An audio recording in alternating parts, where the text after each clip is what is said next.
ചേട്ടാ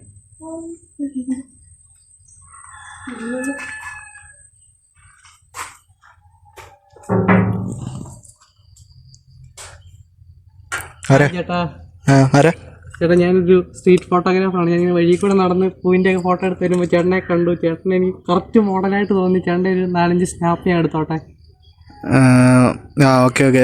നിങ്ങളുടെ ചാനലൊക്കെ ഉണ്ടോ? ആണ് ചേട്ടാ, യൂട്യൂബ് ചാനലൊക്കെ ഉണ്ട് ചേട്ടാ. എനിക്ക് 39 ഫോളോവേഴ്സ് ഉണ്ട് ചേട്ടാ. പിന്നെ ഇൻസ്റ്റാഗ്രാമിലാണ് 100 ഫോളോവേഴ്സ് വരെ ഉണ്ട് ചേട്ടാ. പക്ഷെ 50 ഫേക്ക് ഐ ഡിയാണ് എൻ്റെ കൂട്ടുകാർ പറഞ്ഞ് പരത്തുന്നുണ്ട്. പക്ഷെ അല്ല, അത് 50 പേരും റിയലാണ്. ബാക്കി 50 പേരിൻ്റെ ഫേക്ക് ഐ ഡി നമ്മളെ സമ്മതിക്കാം. പക്ഷെ 50 പേര് റിയലാണ്. ഓക്കെ ഓക്കെ, എന്തായാലും കയറുക. ഓക്കെ. എങ്ങനെ ഞാൻ എന്തൊക്കെയാണ് പോസ്റ്റ് ചെയ്യേണ്ടത്? ചേട്ടൻ നിന്നാലേ പോസ് അല്ലേ? അതൊക്കെ ശരിയാണ്. എന്നാലും ഒരു ഫോട്ടോഗ്രാഫർ പറയുകയാണെങ്കിൽ അതിൻ്റെതായിട്ടുള്ള ഒരു പറഞ്ഞുതരാം ചേട്ടാ. ചേട്ടൻ ആദ്യം ഇവിടെ ഇരുന്നൊരു ഫോട്ടോ എടുക്കാം. Okay okay. എന്താണെന്ന് അറിയില്ല ചേട്ടാ, ചേട്ടനെ കാണുമ്പോൾ തൊട്ട് ക്യാമറ ഇരുട്ടിലേക്കാണ് പോകുന്നതെന്ന് തോന്നുന്നു. എൻ്റെ എല്ലാ ഫോട്ടോസും ഞാൻ രാവിലെ തൊട്ട് എടുക്കുന്നു, എല്ലാം ഇരുട്ടിലേക്കാണ് പോകുന്നത്. ക്യാമറയുടെ എന്താ പ്രശ്നമാണെന്ന് തോന്നുന്നു. മോനെ ആ ക്യാമറയുടെ ആ ലെൻസ് ലോഡിലോട്ടൊന്ന് നോക്കിക്കുക മോനെ, കറക്റ്റായിട്ട് അത് മനസ്സിലാവും. മോനെ ആ ക്യാമറ അത് ഒന്ന് ശരിക്കും ഒന്ന് നോക്കി. മോൻ പ്രൊഫഷണൽ ആണെന്ന് ചേട്ടന് മനസ്സിലായി. ആയിക്കോട്ടെ ആയിക്കോട്ടെ, എടുത്തു. ക്യാമറ ഒക്കെ ഉപയോഗിച്ച് പരിചയമുണ്ടോ? ചേട്ടൻ ഞാൻ പരീക്ഷിച്ചല്ലേ ക്യാമറയുടെ ലെൻസ്. അതെ അതെ അതെ, മോന് ക്യാമറ ഉപയോഗിച്ചൊക്കെ ശീലമുണ്ടല്ലോ അല്ലേ? പിന്നല്ല ചേട്ടാ, ക്യാമറ എന്ന് പറഞ്ഞാൽ ജനിച്ചു വീണത് തന്നെ ക്യാമറയുടെ മുന്നിലേക്കാ. അതെന്താ മോനെ, എന്താ DSLR കൊണ്ടാണോ മോൻ പറ്റി വീണത്? ചേട്ടാ നമ്മളിങ്ങനെ ആയിക്കോട്ടെ. ചേട്ടൻ ഇങ്ങനെ ഇരുന്ന് ചിരിക്കാമോ? പിന്നെന്താ, കിടിലം ഫോട്ടോ ചേട്ടാ. ചേട്ടൻ ഇനി ചേട്ടൻ്റെ വണ്ടിയുടെ ഫ്രണ്ടിൽ നിന്നാ മതി. എന്റെ വണ്ടിയുടെ ഫ്രണ്ടിലോ? ശരിക്കും പറഞ്ഞാൽ ഞാൻ നിക്കണമെന്നില്ല, എന്റെ വണ്ടി എടുത്താലും മതി. എന്റെ വണ്ടി എന്നൊക്കെ പറഞ്ഞു കഴിഞ്ഞാൽ വേറെ റേഞ്ചാണ്. അതെ അതെ ചേട്ടൻ വളരെ കൊടിസെറ്റാണെന്ന് തോന്നുന്നു. 50 കഴിഞ്ഞാൽ പിന്നെ അടുത്ത കോടീശ്വരൻ ചിലപ്പോൾ ഞാനായിരിക്കും. കല്യാണമൊക്കെ ആയി ചേട്ടാ?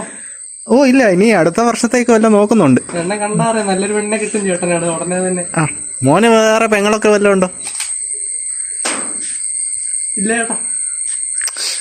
പോട്ടെ, സാരമില്ല. ചേട്ടൻ കെട്ടിച്ച് തന്നേന്. ചോദിക്കാൻ പാടില്ല. എന്ത് ചെയ്യാനാ, നമുക്ക് യോഗം ഇല്ലാതായി. എടുത്തോ. എങ്ങനെയുണ്ട്? റംബൂട്ടാനൊന്നും പഴുത്തിട്ടില്ല മോനെ. എന്റെ കയ്യിലൂടെ ഒരു കാർ ഇങ്ങനെ വരുന്നതൊക്കെ അത് നന്നായിരിക്കും. വേറെ ആരും ഇങ്ങനത്തെ ഫോട്ടോഗ്രാഫി ഇൻസ്റ്റിറ്റ്യൂട്ട്. ചേട്ടൻ്റെ വെഡിങ് എന്നെ ഫോട്ടോഗ്രാഫിക്ക് വിളിക്കാം ചേട്ടാ. അത് തീർച്ചയായിട്ടും ഞാൻ വിളിക്കാം. പക്ഷെ ഇതിന്റെ ഒക്കെ റിസൾട്ട് ഞാൻ നോക്കിയിട്ടേ ഞാൻ വിളിക്കുകയുള്ളൂ. സേവ് ദ ഡേറ്റിൽ എന്റെ പുതിയ ഐഡിയ ഉണ്ട് ചേട്ടാ. ചേട്ടനും പെണ്ണുകൂടി മരത്തിൽ കയറുന്നത്, കിണറ്റിൽ ചാടാൻ പോകുന്ന പെണ്ണെ ചേട്ടൻ രക്ഷിക്കാനായിട്ട് ഇങ്ങനെ പോകുന്നത്, പല ഐഡിയകളുണ്ട് എന്റെ കയ്യിൽ. ശരി. ചേട്ടൻ ഇങ്ങനെ ഇരിക്കാം. കുനിയാൻ പറ്റത്തില്ല മോനെ, നട്ടലിന് ചെറിയൊരു പ്രശ്നമുണ്ട്. ഈ ചെറുപ്പമായതിന്റെ. എത്ര വയസ്സുണ്ട് ചേട്ടാ? എനിക്കൊരു 52. എന്നാലും എല്ലാരും പറയുന്നത് ഞാൻ ഭയങ്കര ചെറുപ്പമാണ്. അതിന് കുഴപ്പമില്ല. ഇല്ല, കല്യാണം കഴിഞ്ഞിട്ടില്ല. കല്യാണം ഇങ്ങനെ നോക്കുന്നുണ്ട്. അല്ല, ഞാൻ ഇങ്ങനെ ചെറുപ്പമായതുകൊണ്ട് പെണ്ണുങ്ങളൊന്നും കിട്ടുന്നില്ല. എല്ലാരും പുറത്തൊക്കെ പോയി പഠിക്കുക. ഞാനൊരു 18 അല്ലെങ്കിൽ ഒരു 20. എന്നാലേ നമുക്ക് ഏജ് ടൈൽ ചെയ്യുള്ളൂ. 5 വർഷം കഴിയുമ്പോൾ കറക്റ്റ് ഏജ്. അതെ അതെ, 5-10 വർഷം കഴിയുമ്പോൾ. അതെ അതെ അതെ അതെ. 100 അല്ല, ചിലപ്പോ മില്യൺ ലൈക്കുകൾ വരെ വരും. ചേട്ടൻ താങ്ങുമോ? മില്യണൊക്കെ ഞാൻ താങ്ങും, പക്ഷെ സാധനം കിട്ടിയിരിക്കണം എനിക്ക്. മില്യൺ ലൈക്സ് ആയിരുന്നല്ലേ ചേട്ടൻ? കാണാ ആദ്യത്തെ ഫോട്ടോ. ഇതിലെന്നെ മോന്തെന്തിയോ?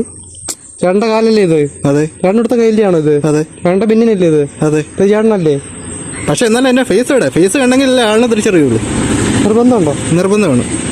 ഒന്നും എടുക്കണോ? അടുത്ത കാണിക്കാം. ചേട്ടൻ വണ്ടിയുടെ അവിടെ നിൽക്കുന്നു.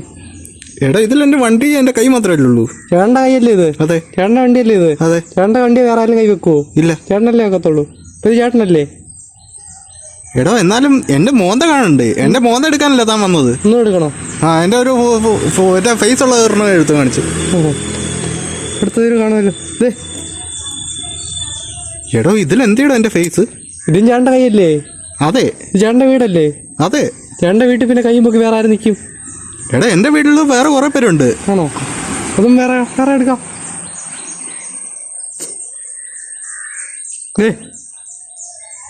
കറക്റ്റായിട്ട് വണ്ടി ചേട്ടൻ്റെ കൈ കൂടെ പോകുന്നത്. എടാ ഇത് ബസ് മാത്രമല്ലേ ഉള്ളൂ? അല്ല ഇത് ചേട്ടൻ്റെ കൈയല്ലേ? എടോ താൻ എന്റെ കയ്യും കാലും ഒക്കെ ഫോട്ടോ എടുക്കാനാണ് ഇങ്ങോട്ട് വന്നത്? അതോ എന്റെ ഫേസിന്റെ ഫോട്ടോ എടുക്കാനോ? കൈയും കാലും ഒക്കെ ചേട്ടൻ്റെ തന്നെയല്ലേ? എടാ നാട്ടുകാർക്ക് മൊത്തം എന്റെ കയ്യും കാലും എല്ലാം അറിയോ? അങ്ങനെയൊക്കെ പ്രശ്നമുണ്ടല്ലേ? താൻ എവിടെ നിന്നായിട്ട് വരുന്നെന്ന് പറഞ്ഞ്? ഞാൻ ഇപ്പോൾ ഉളമ്പറയിങ്ങനെ. ആ ശരി. മക്കൾ എത്ര നാളിപ്പോ ഇറങ്ങിയിട്ടിപ്പോ? ഞാൻ ഇറങ്ങിയതല്ലോ. അത് ശരി. മോനെ ഒന്ന് ആ ഗേറ്റിന്റെ അവിടെ വരെ ഒന്ന് വരുമോ? ക്യാമറ ഇറക്കി ഇപ്പൊ ഒരു ചേട്ടനതൊഴി വരും. ചേട്ടനോട് ഞാൻ കാര്യം പറയണോ? മോനെ ഒന്ന് ഗേറ്റിന്റെ അവിടെ വരെ ഒന്ന് പോയി. അവിടെ എന്തോ ഫോട്ടോ എടുത്തപ്പോ തട്ടിപ്പുറത്തുണ്ടോ? ചെല്ലേ മോനെ ആ ഗേറ്റിന്റെ അവിടെ വരെ ഒന്ന് പോയി. ചേട്ടൻ നമുക്ക് അവിടെ നിന്നിട്ട് ഫോട്ടോ എടുക്കാം. മോനെ ഗേറ്റിന് അങ്ങോട്ട് പോയി. അതെ അവിടെ നിന്ന് എനിക്ക് വെറൈറ്റി ആയിട്ട് ചേട്ടൻ ഇങ്ങനെ ഫ്രണ്ട് റോഡിൽ. അല്ല നമുക്ക് മോൻ ഗേറ്റിന് അപ്പുറത്തേക്ക്, ഞാൻ എന്നിട്ട് ഗേറ്റിന്റെ ഇപ്പുറത്ത് നിന്ന് മോൻ ഫോട്ടോ എടുത്താൽ മതി. അടുത്ത് നിൽക്കുമ്പോൾ ഒരു ബസ് ഇങ്ങനെ കീറി പാഞ്ഞു വരുമ്പോൾ അതിന്റെ ഒരു ക്ലോസപ്പ് നമുക്ക് എടുക്കാം. എടുക്കാം. ചെല്ലേ എവിടെ നിൽക്കാം ചേട്ടൻ? അല്ല മോൻ ഇവിടെ വേണ്ട, മോൻ ഗേറ്റിന് അപ്പുറം പോകും. ചേട്ടൻ റോഡിൽ നിൽക്കണം. അല്ല മോൻ ഗേറ്റിന് അപ്പുറം പോകും. ചേട്ടൻ റോഡ് നിൽക്കുമ്പോൾ റോഡിലൊരു ടിപ്പർ ലോറി അല്ലെങ്കിൽ കീറി പാഞ്ഞു. അത് നമുക്ക് സ്ലോ മോഷൻ എടുക്കാം. മോൻ ആദ്യമേ അപ്പുറം എടു. ചേട്ടൻ ഇടിച്ച് തെറിക്കുന്നതാണോ അതോ ഇടിക്കുന്നതിന് മുമ്പോ? അല്ല മോൻ കുറച്ചുകൂടെ ആ റോഡിന്റെ അപ്പുറത്തോട്ട് നീങ്ങി. എന്നിട്ട് മോൻ കുറച്ചുകൂടെ അങ്ങോട്ട് നടന്നു പോക്കോ. അവിടുന്ന് കുറച്ചുകൂടെ നേരെ നടന്നു. അങ്ങനെ നേരെ പോക്കോ. അങ്ങനെ നേരെ പോക്കോ. അവിടെ നേരെ പോകുമ്പോൾ നല്ലൊരു സ്പോട്ടുണ്ട്. അവിടെ നേരെ പോക്കോ. ഇല്ല നേരെ പോക്കൂ. ആ വഴി അങ്ങ് പോക്കൂ. ഓക്കെ.